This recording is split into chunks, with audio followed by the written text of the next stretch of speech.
Hi guys, this is jovanovic-hacon. Today we're going to be reviewing the 2020 Macbook Air. Let's get to it. Woo! Starting off with the specs, on the base model, you got 1.1 gigahertz dual-core Intel i3 processor. You have a Retina display, and you got an Intel Iris Plus graphics. You also got 8 gigabytes of memory and RAM. Okay, we're going to talk performance. As you can tell in the base model, even the processor there is pretty good. So basically, this works really well for general use, like schoolwork, regular work, even some light gaming is fine.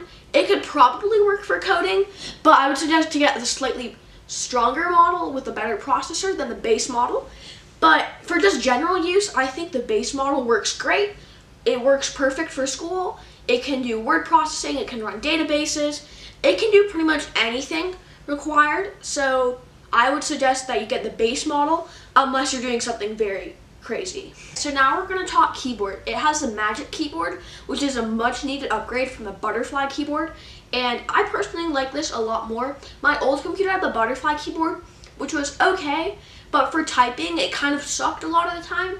So I really like the Magic keyboard. It gives it a good feel that's like much needed, and I really like it. Okay, now we're going to talk the physical design. It has a pretty big trackpad, which is nice. It has a really nice keyboard, as I already talked about.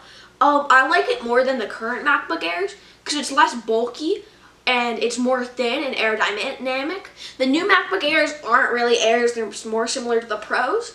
This, for example, the keys at the top are a lot smaller, they're thinner compared to the newer ones, and I personally really like that. Some people might not, but I think that this is an actual Air, not like the newer Airs, which are trying to become like more bulky for better stuff. And sure, it might not run the best stuff, it might not have the best power, but generally compared to the newer ones, I think it looks a lot better, and it's a lot easier to bring with you places, especially the 13-inch one.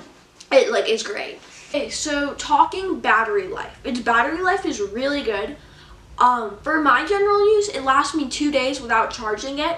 I think for most people it'll last around that long. If you use it for work though, for a lot of the day, it might only last you 1 full day, but that will still be okay because you can just charge it overnight. It personally has a good battery life. Some applications like Photoshop or video games can cause it to drain a little, but for most of the time the battery life remains pretty good with around like 6 hours from what I can tell. So if you have a charger on you, it can last for a while. Okay. Now this is why I think this is the best computer you can get in 2024. Compared to the newer Airs, it's just so much more aerodynamic and it just looks so much nicer, especially the 13-inch model. It also comes in a couple colors. It comes in silver, rose gold, and space gray. I personally like space gray, but you can go to any one of those.